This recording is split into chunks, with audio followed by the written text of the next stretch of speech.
Amen. Amen, frères et sœurs. Avant le message, nous allons chanter Alléluia au Père. Amen.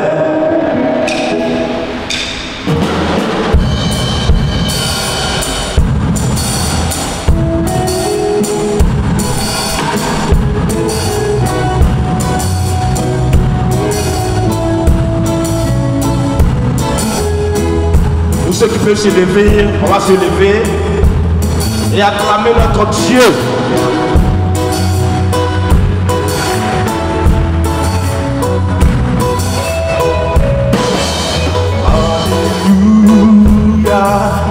Ô Père, tu envoies ton Fils ici-bas, procèdement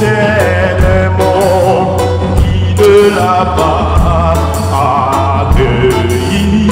Est-ce qu'on peut dire en lumière? Lumière dans les ténèbres, qui ne sera entendue. Alléluia, ô Père, comme tu nous as aimés. Alléluia, ô Père. Alléluia, ô Père, comme tu nous as aimés. Alléluia, ô Jésus. Alléluia, ô Jésus. Tu es l'agneau de Dieu, sacrifié pour racheter l'humanité. Ensemble, disons, lion de la tribu de Juda. Judas, ton royaume est puissant, Alléluia, oh Jésus, à ton sang,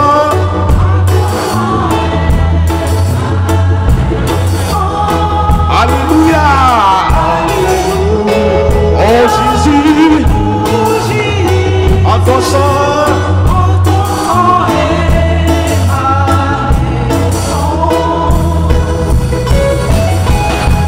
Acclamer notre Dieu.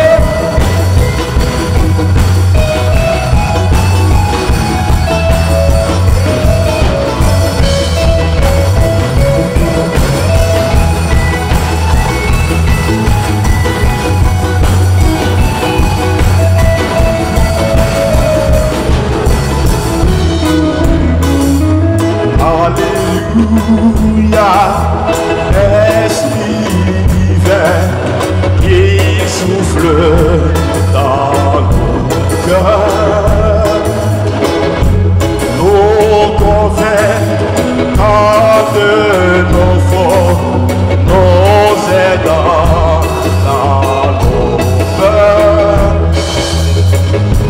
Change-moi, fortifie-moi, pour que je porte des fruits. Alléluia, Esprit divin, tu as transformé ma vie. Alléluia, Esprit divin, tu as transformé ma vie. Ça, alléluia. Alléluia, Esprit divin,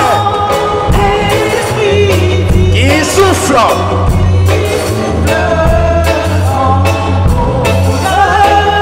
Nous convaincons.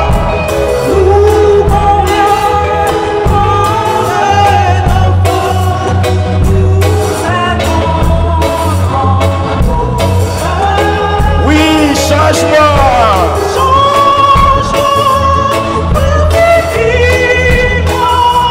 Pour que je porte des fruits.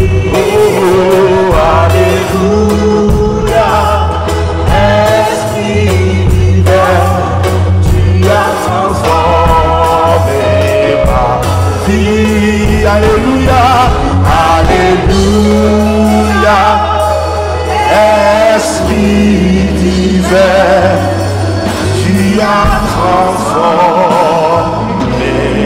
par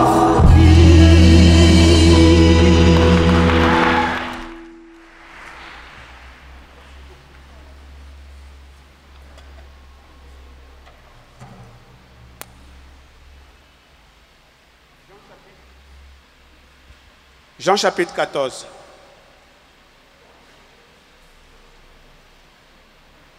Je vais lire à partir du verset 15 jusqu'au verset 17. Jean 14. Si vous m'aimez, vous suivrez mes enseignements. Et moi, je demanderai au Père de vous donner un autre défenseur de sa cause. Je lis dans la version Semeur. Certaines versions disent un autre consolateur. La version Semeur dit un autre défenseur de sa cause, afin qu'il reste pour toujours avec vous. C'est l'esprit de vérité, celui que le monde est incapable de recevoir, parce qu'il ne le voit pas et ne le connaît pas. Quant à vous, vous le connaissez, car il demeure auprès de vous et il sera en vous. Quant à vous, vous le connaissez, car il demeure auprès de vous et il sera en vous. Ce matin, je vais parler de l'Esprit de Dieu. Mais le titre de mon message, c'est l'Esprit en nous. C'est pour baliser. Le thème de l'Esprit est vaste. On ne peut pas le faire, le développer en 1 heure, même en 3 heures, ce n'est pas évident. Mais le titre lui-même met des balises. L'Esprit en nous. C'est pour ça que j'ai voulu, et je dis encore merci à la chorale, chanter ce chant-là. Surtout le troisième, je ne sais pas si on appelle ça couplet, le troisième aspect qui parle de l'Esprit de Dieu qui s'ouvre dans nos cœurs, qui nous convainc du péché, qui nous transforme, qui nous aide dans nos peurs. Je voulais qu'on entende ces paroles-là, parce que j'ai cette conviction que les chants ont une portée prophétique, ont une portée didactique. Les chants nous parlent, les chants nous enseignent. C'est pour ça que j'ai voulu qu'on chante. Encore une fois, merci beaucoup pour le chant. L'Esprit en nous, ça sera le titre de ce matin, le thème de ce matin. Je vais prier et on va continuer. Oh Père, tu es bon. Tu es extrêmement bon. Tu es infiniment bon. Ta bonté est sans limite. Tu nous as créés et tu as vu notre misère. Tu nous as vus faibles. Tu nous as fait corps, âme et esprit. Mais tu savais, tu as compris qu'avec toutes ces petites ressources, avec cet esprit petit E, nous ne pouvons pas, Seigneur, vivre dans ce monde sans péché.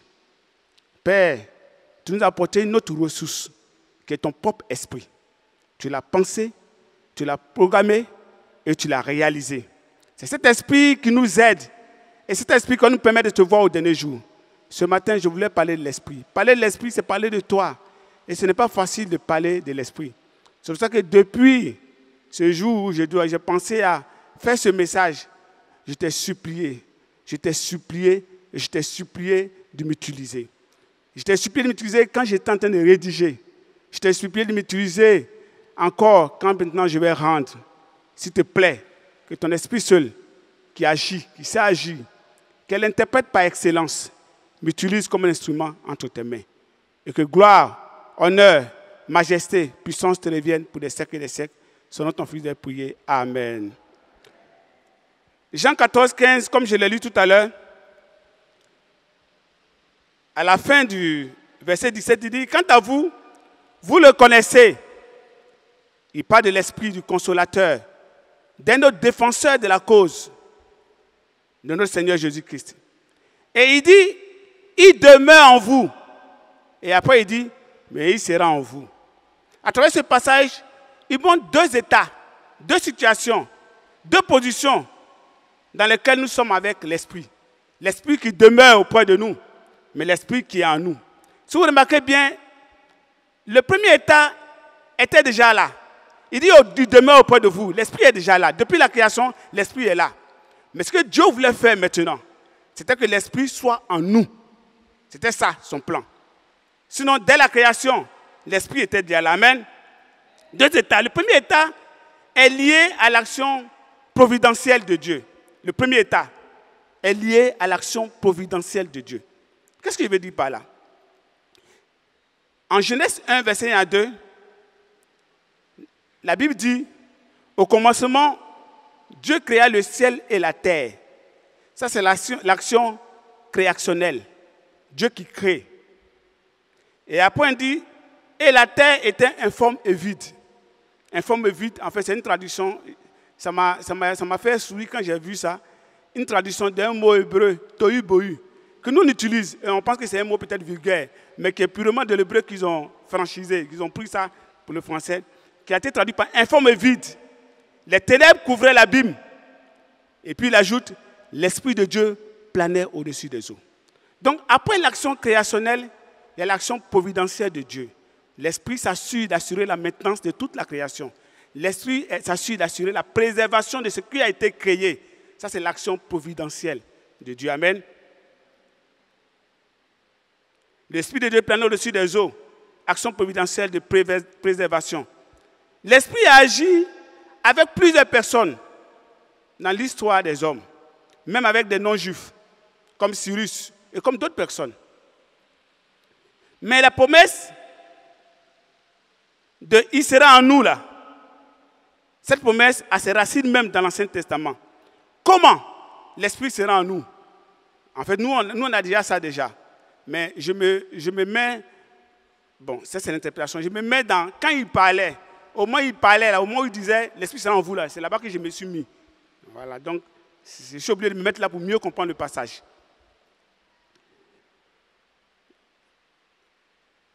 Il dit, sera en vous.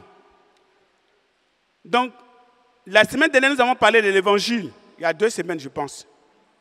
Nous avons vu ce qu'elle est et aussi ce que nous devons faire avec l'évangile. Et nous avons vu qu'il faut d'abord recevoir l'évangile. Nous devons continuer à le recevoir.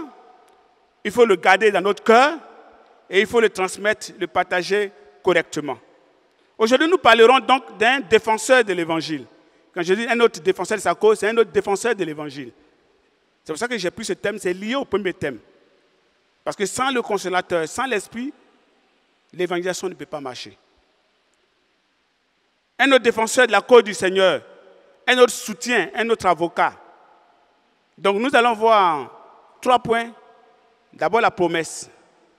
Parce que c'est une promesse. Donc nous allons aller dans le passé pour voir comment cette promesse a été, transmise. Et puis, nous allons voir l'œuvre de l'Esprit en nous. Je n'ai pas dit l'œuvre de l'Esprit de manière générale. L'œuvre de l'Esprit en nous. Peut-être qu'on va brosser un peu l'œuvre de l'Esprit un peu de manière générale. Et puis, troisièmement, ce que nous devons faire maintenant. Voilà, donc ce sont les 3 points qu'on va voir. Premièrement, la promesse. Depuis Jérémie déjà, si vous êtes habitué à lire Jérémie 31, vous allez voir que déjà Dieu pensait à nous donner un cœur nouveau, un esprit nouveau.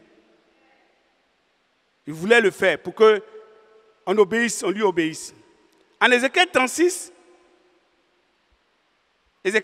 versets 25 à 27, et là je vais lire. Donc ici, c'est le premier point, la promesse de l'esprit. En nous là, cet aspect de l'esprit en nous. Sinon, depuis la création, l'esprit est là. Mais cette promesse de l'esprit qui va venir en nous, maintenant, c'est de ça que je parle. Ézéchiel 36, versets 25 à 27. Je répandrai sur vous une eau pure, afin que vous deveniez purs. Je vous purifierai de toutes vos souillures et de toutes vos idoles. Je vous donnerai un cœur nouveau et je mettrai en vous un esprit nouveau. J'enlèverai de votre être votre cœur dur comme la pierre et je vous donnerai un cœur de chair. Je mettrai en vous mon propre esprit. Il vient maintenant préciser, je vais vous donner mon propre esprit. Je vous ai créé avec votre esprit petit E. Vous vous souvenez de ce passage qui dit, l'esprit de Dieu et mon esprit me disent, il dit maintenant mon propre esprit. Une ressource plus grande, plus forte. C'est ce que je vais vous donner. Ce que je vais vous donner au départ n'est pas assez fort pour vous aider à triompher du mal, du monde. Maintenant, je vais vous donner mon propre esprit. Et je ferai de vous des gens qui vivent selon mes lois. C'est en ce moment que vous pouvez le faire. Je vous ai vu tergiverser. J'ai vu l'homme le plus fort tomber, Samson, tomber devant le péché. J'ai vu l'homme le plus sage, Salomon, tomber devant le péché. L'homme qui est l'homme le plus spirituel, qui aime prier, tomber devant le péché, David. Je vous ai vu. Et il faut que je vous donne mon propre esprit. Pour que vous soyez des gens qui vivent selon mes lois et qui obéissent à mes commandements pour les appliquer. C'est ce qu'il dit en Ézéchiel 36, versets 25 à 27. Il dit, une eau pure qui se répandra. Ils seront purs. Mais c'est pendant le ministère de Jésus que cette promesse sera claire. Vous savez, Dieu, quand il envoie les promesses, il l'envoie par vagues. Même avec Abraham, il l'envoie par vagues. Et puis, au fur et à mesure qu'on s'approche de la réalisation, ça devient de plus en plus clair. C'est quand le Seigneur Jésus est venu que ça a été clair pour nous. En Jean 3, par exemple, vous allez voir qu'il parle de la nouvelle naissance. Il faut naître de nouveau. Il faut naître d'eau et d'esprit. Jean 3, 1 à 7. On connaît bien ce passage. Il faut que vous naissiez de nouveau. Il faut que vous naissiez d'eau et d'esprit. Donc la promesse de l'esprit est une naissance d'eau. C'est une nouvelle création. La création est partie à partir de l'eau. Vous êtes d'accord avec moi, hein? L'Esprit de Dieu planait au-dessus des eaux. Tout est parti de l'eau. En fait, toute la terre était couverte d'eau. Et la terre après a surgi petit à petit. Il y a un psaume qui le précise. L'eau, c'est la vie. Aujourd'hui, ce que les gens cherchent sur Mars, c'est l'eau liquide. Apparemment, ils ont trouvé l'eau sous forme de glace. Quand tu trouves de l'eau, tu as trouvé la vie. Donc Dieu, la vie spirituelle, naît à travers l'eau. De la même manière dont la première création physique est née à travers l'eau, la création spirituelle va naître à travers l'eau.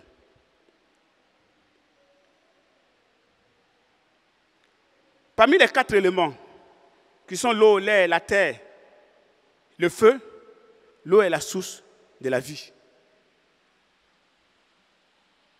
Amen.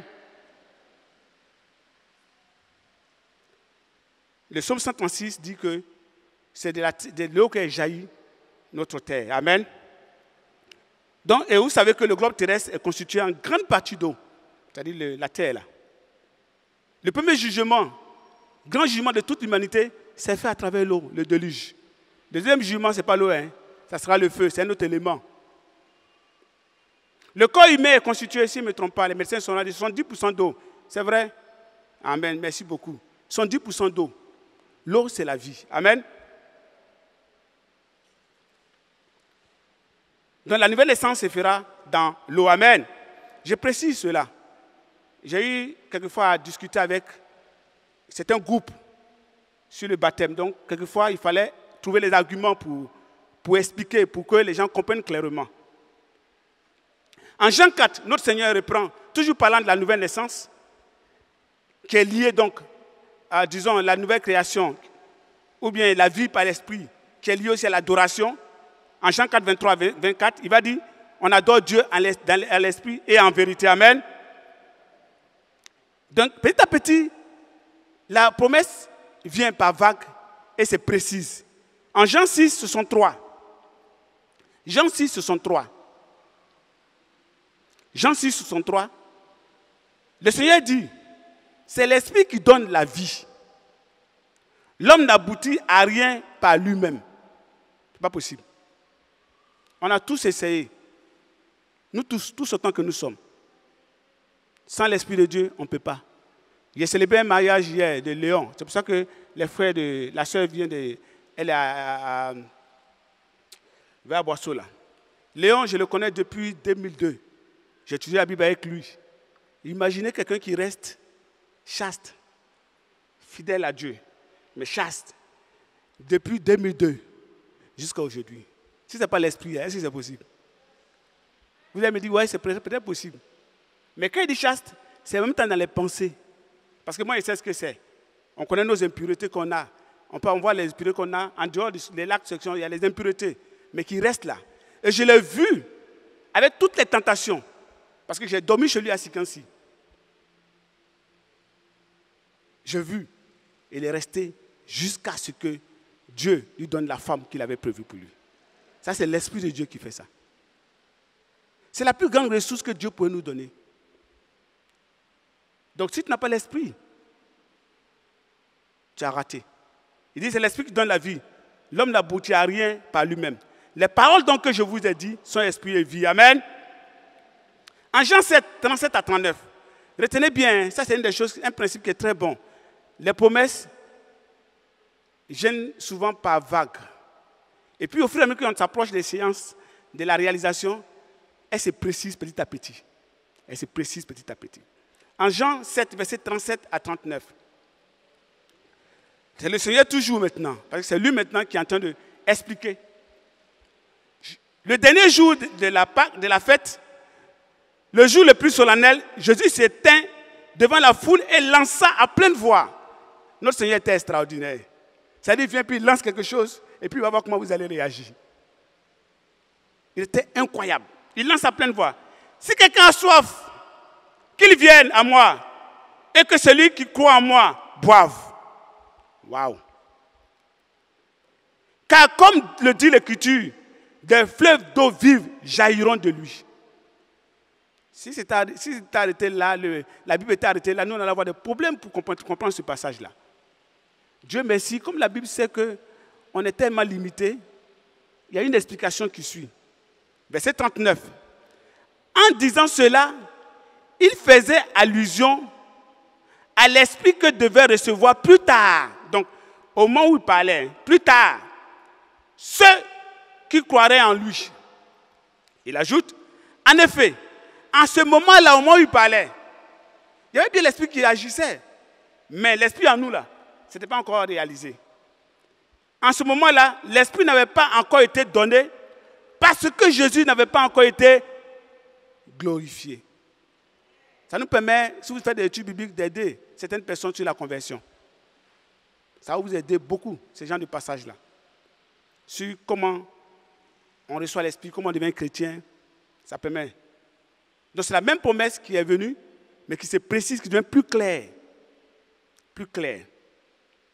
Cet esprit, l'esprit en nous n'était pas encore à l'étape de la réalisation, mais encore une promesse. Jusqu'au jour, quel jour? De la Pentecôte des Actes 2. Ne prenez pas Acte 1, 4 à 8. Acte 1, 4 à 8 prépare Acte 2. Acte 1, 4 à 8 est précis.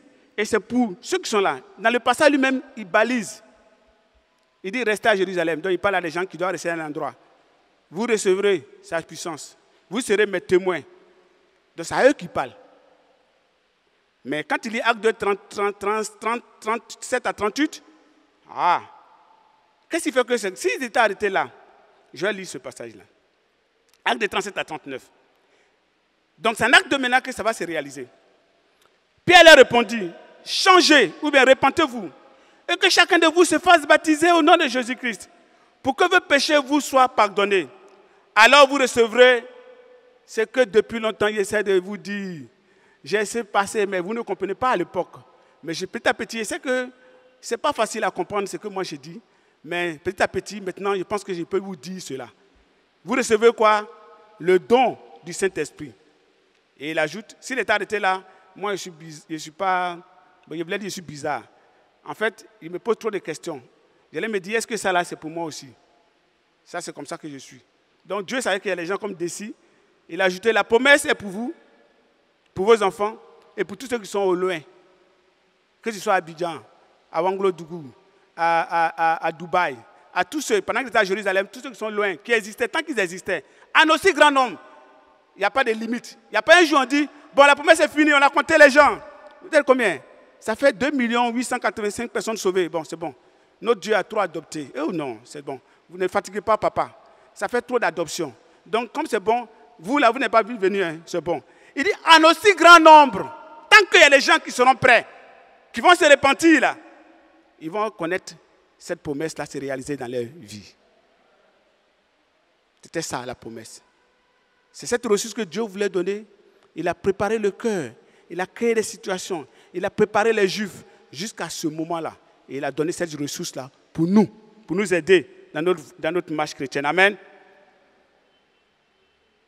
Cette promesse, l'Esprit en nous, a une portée universelle.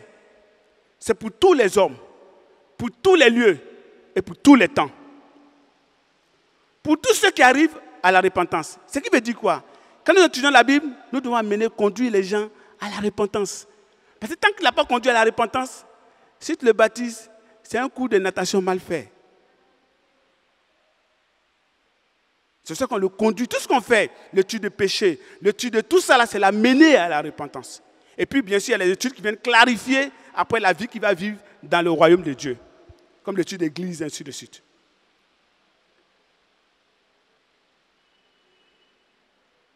C'est pour ça que Dieu est patient. La repentance est la condition pour pouvoir avoir ce cadeau extraordinaire-là. C'est pour ça que Pierre dit en 2 Pierre que Dieu est patient, mais il veut que tout le monde arrive à la repentance. Amen. Paul même, pour expliquer, pour se défendre devant Agrippa, a dit, j'ai prêché la repentance. J'ai prêché la repentance. La repentance est essentielle pour être sauvé. La repentance, c'est d'ailleurs le premier message de l'évangile. Quand Jean-Baptiste a commencé à prêcher, repentez-vous. Quand Jésus a commencé à prêcher, repentez-vous. Donc voici la promesse de l'Esprit en nous. Maintenant, quelle est l'œuvre de l'Esprit en nous? Deuxièmement, l'œuvre. Premièrement, la promesse. Deuxièmement, l'œuvre. L'action de l'Esprit en nous. Ce que l'Esprit fait en nous. Ce que l'Esprit fait en toi. Parce qu'il dit en nous, ce n'est pas le groupe. En toi et en moi. Si tu l'as reçu. La plupart du temps, nous nous focalisons sur les dons miraculeux du Saint-Esprit. Ça, malheureusement, nous nous focalisons dessus. Tout ce que Dieu a fait, si vous remarquez bien, est en rapport avec le salut de l'homme. Tout ce que Dieu fait. Tout ce que Dieu fait en rapport avec le salut de l'homme. Tout. Et ça, c'est très important de comprendre ça. Qu'est-ce qui contribue le plus à notre salut? À nous rapprocher davantage de Dieu. À ressembler de plus en plus au Fils de Dieu. Qu'est-ce qu'il fait autour de nous? Ou bien ce qu'il fait en nous? Qu'est-ce qui nous rapproche de plus de Dieu? C'est ce qu'il fait autour de nous? Ou bien c'est ce qu'il fait en nous qui nous rapproche le plus de Dieu? Ça, c'est une bonne question pour voir qu'est-ce qui est essentiel. Est-ce les manifestations ou les dons produits par l'Esprit? Les fruits produits par l'Esprit? Qu'est-ce qui nous rapproche plus de Dieu?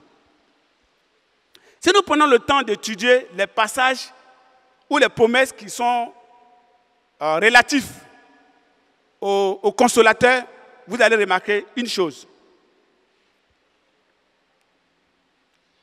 Tous les passages parlent en général de notre salut et de notre mission d'évangélisation. Les passages concernent le consolateur. Par exemple, le passage qu'on a lu dit, il reste toujours avec vous. En Jean 15, versets 26 à 27, Jean 15, 26 à 27, il dit, quand le défenseur ou bien le consolateur sera venu, il est en train de parler de sa mission. Quand il va venir, là, il va faire quoi? Quand il sera venu, celui que je vous enverrai d'auprès du Père, l'Esprit de vérité qui vient du Père, il rendra lui-même témoignage de moi. La mission.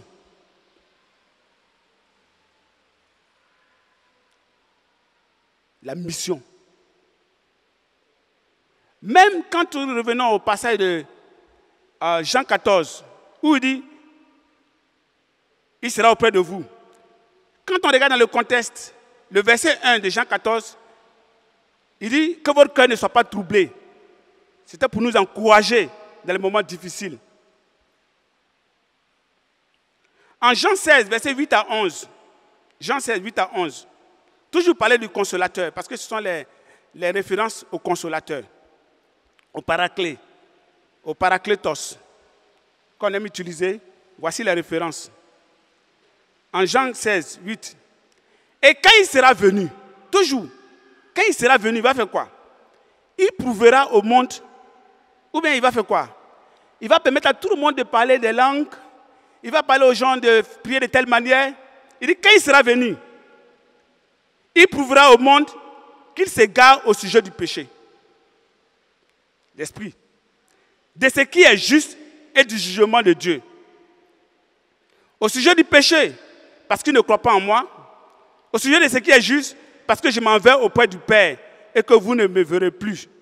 Et au sujet du jugement, parce que le dominateur de ce monde est d'ores et déjà condamné. Donc l'action du consolateur est pour la mission, pour l'évangélisation, pour continuer l'œuvre du Christ. Car le Fils de l'homme est venu chercher et sauver ce qui est perdu. Le consolateur, comme c'est le même défenseur de la cause du Seigneur, continue la même mission. Amen. Amen. Mais au-delà de cela, le consolateur travaille dans la vie des non-croyants, comme il a précisé ici dans le passage.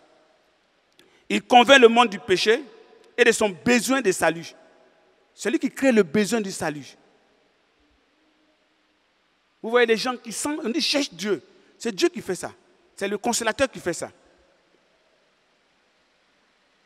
Mais ce qui est encore intéressant, il restreint le mal et il contrôle le mal.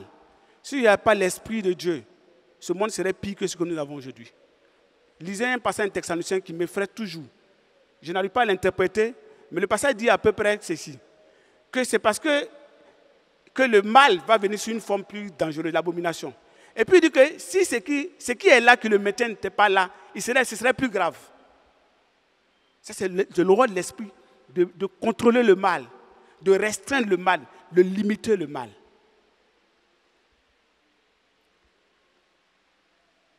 C'est cet esprit qui agit dans le cœur même de Cyrus en faveur du peuple d'Israël. Amen. Toujours dans son œuvre, Jean 16, verset 13. Jean 16, verset 13. Vous allez lire beaucoup de passages aujourd'hui. Hein. Vous notez seulement. Moi, je lis pour vous. Je prends mon temps pour saisir les passages sur ma feuille. Ça me prend beaucoup de temps, mais je fais ça comme ça. Comme ça, je lis directement. Jean 16, verset 13. Quand l'esprit de vérité sera venu, il va faire quoi? Il vous conduira dans toute la vérité. En fait, au premier niveau, il parlait aux apôtres, ceux à qui il parlait directement. C'est comme ça que les apôtres ont écrit les épîtres, en fait. Il les a conduits. Les épîtres sont là pour nous aider à comprendre la vérité. Conduire dans toute la vérité, tout entière. Car il ne parlera pas de lui-même, mais tout ce qu'il aura entendu, il le dira. Et il va faire quoi? Il vous annoncera les choses à venir. Toute la vérité, la rédaction des épîtres et leur compréhension, c'est l'Esprit qui fait cela. Amen. Et c'est la vérité qui nous a franchis. Quand nous ne sommes plus pas éclairés, nous sommes manipulés par le malin. Le Saint-Esprit est donc à la fois l'auteur et l'interprète des Écritures, comme il a dit en 2 Pierre 2, verset 21. Amen. Ça, c'est l'œuvre de l'Esprit qui nous aide, qui nous conduit, qui nous éclaire, qui nous accompagne dans la mission. Mais qu'est-ce qu'il fait encore en nous, à part la mission? C'est l'Esprit qui nous régénère. Il nous fait naître à nouveau, comme ça a été dit en Jean 3, 7. C'est l'Esprit qui vivifie.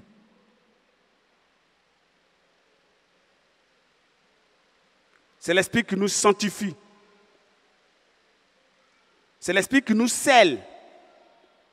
Et c'est l'Esprit qui nous plonge dans le royaume de Dieu, dans le corps du Christ. Comme dit à 1 Corinthiens 12, 13. J'ai pris le mot plonge, sinon le mot exact, c'est qui nous baptise. En fait, quand nous sommes baptisés dans l'Esprit, l'Esprit nous récupère et puis nous met dans l'ensemble de tous ceux qui ont l'Esprit de Dieu. En fait, c'est ce qu'un Corinthiens 12, 13 dit. Il nous baptise dans le Saint-Esprit. Mais j'ai préféré prendre plonge dans ce grand royaume.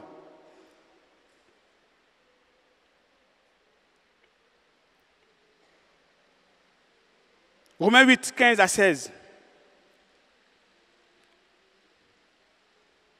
C'est l'esprit d'adoption. C'est grâce à l'esprit que nous sommes adoptés par Dieu. Je ne vais pas lire ça. C'est l'esprit qui fait de vous des fils adoptifs de Dieu.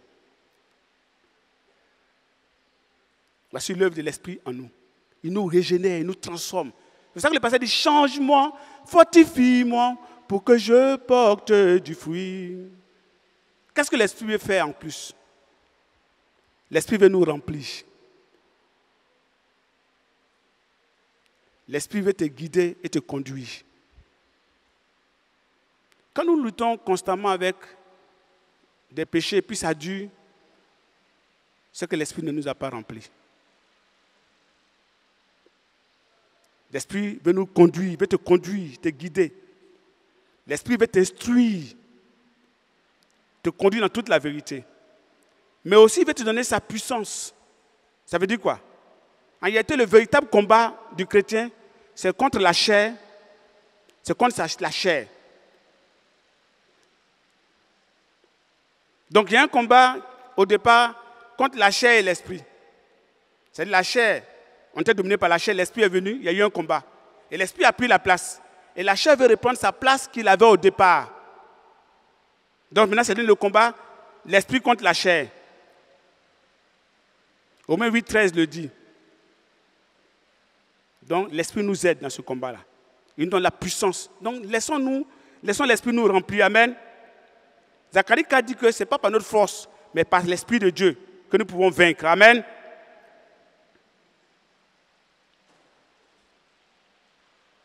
L'esprit est l'ultime solution pour la vie. C'est la ressource essentielle pour être victorieux de la chair, du monde et du malin. C'est ce plan merveilleux que Dieu a eu pour les hommes. C'est par l'esprit que nous participons à la nature divine. Ça, c'est Pierre qui le dit. Que nous connaissons l'adoption et que nous vivons avec le Père des esprits, que nous allons vivre avec le Père des esprits au ciel. Amen. C'est l'Esprit de Dieu qui fait cela. Maintenant, qu'est-ce qu'il faut faire?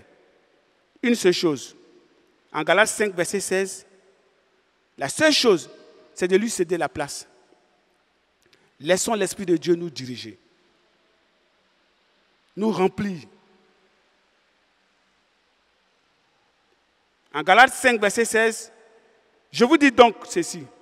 Laissez le Saint-Esprit diriger votre vie et vous n'obéirez plus aux désirs qui animent l'homme livré à lui-même.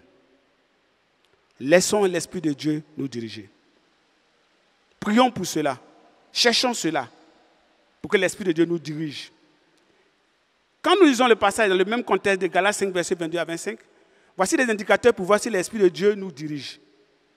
Si nous avons le fruit de l'Esprit. Quand je manque de patience, je sens que l'Esprit ne me dirige plus. Quand je commence à être trop coléreux, je sens que l'Esprit ne me dirige plus. Quand dans ma manière de faire, c'est la ruse qui l'emporte, ce n'est pas l'Esprit de Dieu qui me dirige. Quand c'est le mensonge qui vient facilement, je dis, mais je sais que l'Esprit de Dieu n'est pas en train de me diriger. Voici de bons indicateurs.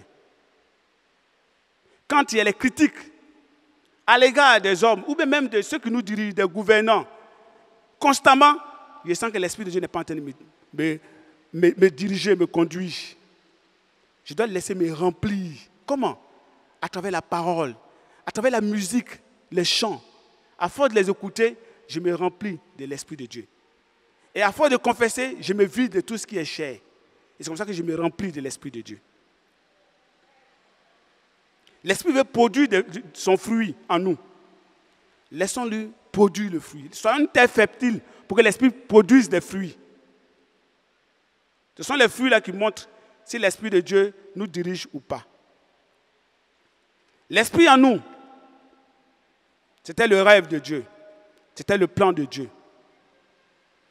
L'Esprit a utilisé plusieurs personnes dans l'Ancienne Alliance et même dans la Nouvelle Alliance. C'est saisi. Vous avez les thèmes comme c'est saisi de lui, s'empara.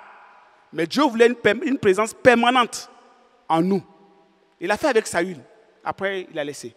Il prend telle personne, il l'utilise pour quelque chose, pour une œuvre précise, particulière. Mais la promesse que Dieu a faite, c'est qu'il voulait que l'Esprit soit en nous. Et on a reçu en nous. La question maintenant, est-ce que cet Esprit-là t'a rempli? Est-ce que cet Esprit te dirige? C'est lui qui te conduit. C'est un peu comme quelqu'un qui... On a un gros fardeau sur la tête et puis on est sur le bord de la route. Vous voyez une vieille femme qui attend. Souvent, ça arrive.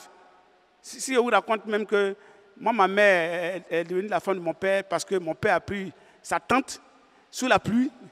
Un peu un gros fardeau. Et maintenant, la personne s'arrête. Tu arrêtes la voiture. Et puis, tu montes dans le véhicule, mais tu montes avec le gros fardeau. C'est l'image. On est toujours dans le véhicule, mais on est dans le véhicule maintenant, mais on a le fardeau sur la tête. Parce qu'on ne laisse pas l'Esprit de Dieu nous diriger. C'est tout le problème aujourd'hui. On est l'esprit de Dieu nous diriger. Nous l'avons reçu, mais c'est la chair qui se manifeste. Ça peut se voir dans nos relations, dans la manière dont nous nous parlons, dans la manière dont on obéit à Dieu ou pas, dans la manière dont on accepte les reproches ou pas. Quand l'Esprit de Dieu te dirige, il y a une manière d'accepter les reproches, les réprimandes. Nous avons l'Esprit de Dieu. Nous avons la plus grande ressource qui existe sur la terre. La plus grande ressource qui existe, non seulement parmi les hommes, mais dans le ciel. L'Esprit de Dieu habite mon propre esprit. Laissons-le nous diriger. Prions pour cela. Travaillons à cela. Demandons cela. Seigneur, je veux que ton esprit seul me dirige. Chaque fois que tu as prié pour que l'esprit te conduise, qu'est-ce qu'il a fait? Vous avez remarqué que la fois que vous allez quelque part dire l'esprit, guide-moi. Et tu as vu qu'il a agi. Mais imagine si c'était permanent. Chaque jour, on faisait ça dans tous les domaines de notre vie. Même quand on va prendre notre argent, quand on va faire ceci, dans tous les domaines, prie pour que l'esprit te dirige. Et les domaines où on dit, ça là, il faut que ce soit l'esprit. Parce que je veux telle chose. Et effectivement, il agit. Comme tu as voulu, lui, il accepte. Mais ce que tu ne demandes pas, il ne fera pas. Vous savez pourquoi? Il y a un grand don que Dieu a fait aux hommes. On appelle ça le libre arbitre. Dieu n'oblige jamais. Il veut qu'on choisisse nous-mêmes. Si tu lui demandes, il te donnera. Laissons le Saint-Esprit diriger nos vies. Il est en toi, il est en moi. Il veut nous remplir. C'est ce qu'il veut. Aimons les choses qui ont attrait à l'Esprit de Dieu. Sa parole. Les chants, on doit connaître les cantiques, chanter à la maison. Ma femme fait un dévotionnel le matin avec les enfants. Et puis elle a fait un dévotionnel sur les chants. J'ai aimé ça, j'écoutais. C'est vrai que je me préparais pour le message, tout ça. Mais c'était très bon. Et elle a mis un ordinateur où elle écoute la musique. Elle veut s'habituer à entendre les chants, les paroles, les bonnes paroles qui viennent des chants. C'est comme ça qu'on s'est rempli de l'Esprit de Dieu. Si vous lisez en Colossiens ou en Éphésiens, il mentionne cela. Laissons l'Esprit de Dieu diriger notre vie. Amen. Nous avons une ressource extraordinaire. C'est un peu comme quelqu'un qui a une âme, l'âme la plus destructive, et puis on vient l'attacher. Il sort son âme, il dit, vous avez vu mon âme, vous avez vu mon âme, vous avez vu mon âme. Moi j'ai ça, hein, j'ai cette âme. Et puis on l'attache quand même, puis on l'emmène en prison. Parce qu'il ne peut pas utiliser son âme. L'Esprit de Dieu, c'est la ressource la plus extraordinaire qui puisse exister dans l'univers. Que Dieu nous fortifie. Et le défi pour nous tous, c'est cette semaine de travailler à cela. De prier pour cela. Et tu connais les indicateurs. Quand tu vois qu'il y a quelque chose qui se fait, ça c'est la chair. Tu dis, ça là, c'est pas ce que je dois faire. Ça ne doit pas sortir de ma bouche. Je ne dois pas réagir comme ça. C'est que l'esprit n'a pas sa place. Il est en train de perdre sa place. Parce que l'esprit est venu arracher la place à la chair, à ta conversion. C'était un combat. Quand tu lis la Bible, vous savez qu'il y a un combat. Hein? C'est chaud. On lutte. Moi, j'ai lutté. Tu lis la Bible en 3 jours. J'ai lutté pendant 4 jours. Il a dit, j'ai fini vite les études bibliques. Mais maintenant, là, j'ai réfléchi. Je vais laisser ça. Je n'ai pas fait ça. Ça, c'est la lutte. La chair ne veut pas. Maintenant, l'esprit a eu le dessus. Il s'est installé. La chair veut le déloger. Peut-être qu'il a déjà délogé chez toi. Peut-être qu'il reste un peu, il reste un dernier recoin où ton esprit est caché dans un petit couloir dans la cuisine ou bien dans la douche. Et la chair vient, maintenant il prend la place. Il prend la place. Et bientôt il va prendre l'esprit et puis il va prendre toute la place. On sera complètement charnel. Que Dieu nous fortifie. Aujourd'hui, je voulais seulement parler. Je voulais qu'on parle de cœur à cœur. Que Dieu nous fortifie et à Dieu soit toute la gloire.